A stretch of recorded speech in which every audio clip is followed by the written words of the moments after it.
Assalamualaikum warahmatullahi wabarakatuh. Alhamdulillahirrabbilalamin. Wabihi nasta'inu ala umuri dunya waddin. Wassalatu wassalamu ala asrofil mursalin wa ala alihi wa sahbihi ajmain, amma ba'du. Puji syukur kita panjatkan kehadirat Allah Subhanahu wa Ta'ala, Tuhan semesta alam, serta salawat dan salam semoga senantiasa tercurah kepada Nabi Muhammad SAW, utusan Allah yang membimbing umat manusia ke jalan yang lurus. Banyak orang bilang bahwa masa muda merupakan masa yang indah.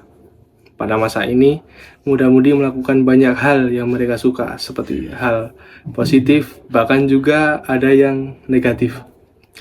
Seperti contoh yang biasa kita lihat di sekitar kita, yaitu pergaulan bebas anak muda. Dari pergaulan bebas tersebut mengakibatkan anak muda melewati batas dalam bergaul oleh lawan jenis, yaitu kita mengenalinya dengan berpacaran.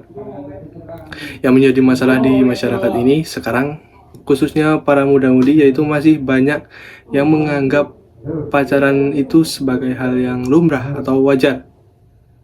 Jika tidak berpacaran atau berhubungan lawan jenis, anak muda tersebut akan dicap oleh temannya tidak gaul, tidak modern. Hal inilah yang membuat saya prihatin dengan perkembangan zaman dan budaya yang negatif dari barat atau timur itu bertolak belakang dengan norma agama. Saudara-saudaraku sekalian dimanapun kalian berada, pada kesempatan kali ini kita akan membahas tentang hukum berpacaran dalam Islam. Pacaran merupakan istilah yang umum digunakan untuk menggambarkan hubungan romantis antara pria dan wanita di luar pernikahan. Dalam pandangan Islam, terdapat perbedaan pendapat di kalangan ulama tentang hukum berpacaran.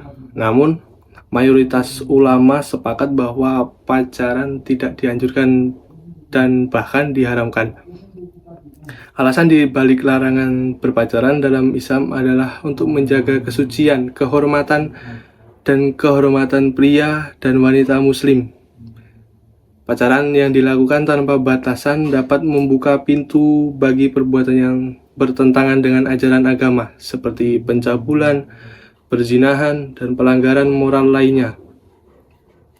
Dalam Al-Quran, Allah Subhanahu wa Ta'ala menjelaskan pentingnya menjaga diri dari godaan syahwat di dalam surat An-Nur ayat 30-31 yang berbunyi, yang artinya, katakanlah kepada orang laki-laki yang beriman, hendaklah mereka menahan pandangannya dan memelihara kemaluannya. Yang demikian itu adalah lebih suci bagi mereka. Sesungguhnya Allah Maha mengetahui apa yang mereka perbuat.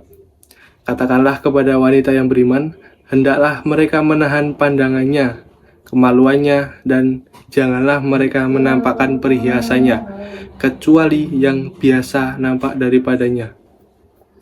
Dan hendaklah mereka menutup kain kudung ke dadanya, kerudung maksudnya ya. Dan terdapat juga seperti yang telah dijelaskan oleh Allah Subhanahu wa Ta'ala di dalam Al-Quran surat Al-Isra ayat 32 yang berbunyi, Bismillahirrahmanirrahim, wala taqrabuz zina innahu kana fahisyah wa sa'a sabila, yang berartikan, dan janganlah kalian mendekati zina. Sesungguhnya zina itu adalah suatu perbuatan yang keji dan suatu jalan yang buruk. Mendekati zina saja tidak boleh, apalagi sampai zina. Kadang kita anak muda mengartikan berarti yang tidak boleh mendekati begitu.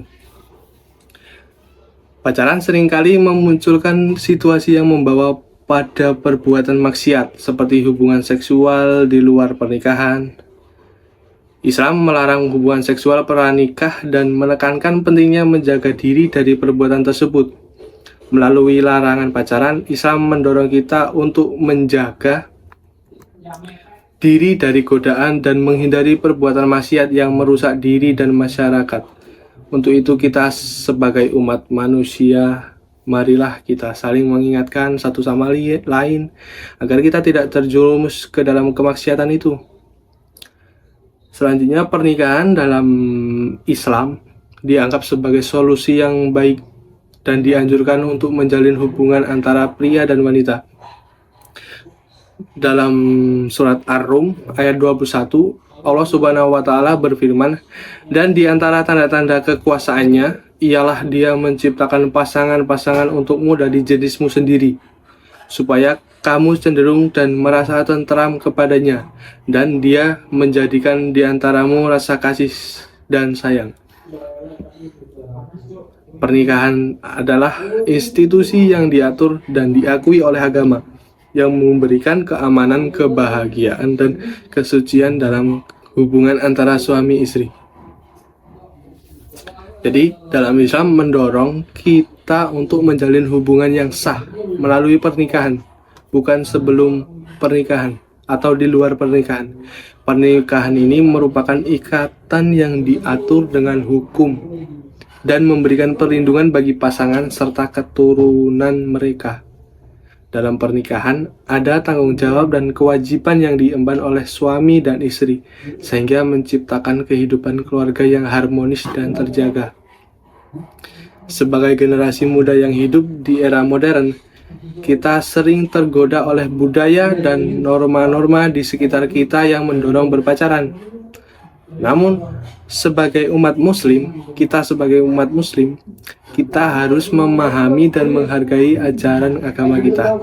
Ketika kita mematuhi larangan berpacaran dalam Islam, kita memperkuat nilai-nilai keagamaan kita, menjaga diri dari perbuatan yang tidak diizinkan, dan mendekatkan diri kepada Allah Subhanahu wa taala. Marilah kita memperkuat iman kita. Saya mengajak kita semua untuk memperkuat iman kita, memahami dan mengamalkan ajaran Islam dengan baik, serta menjaga kehormatan dan kesucian diri kita. Semoga Allah Subhanahu wa taala senantiasa memberikan petunjuknya kepada kita dan menjadikan kita generasi yang taat dan berbakti kepada agama dan masyarakat. Demikian kultum yang dapat saya sampaikan pada kali ini. Semoga teman-teman sekalian dapat mengambil hikmah dan manfaatnya. Ada persalahan kata, mohon maaf. Jika ada yang tersinggung, mohon maaf. Wabillahi taufiq wal hidayah. Wassalamualaikum warahmatullahi wabarakatuh.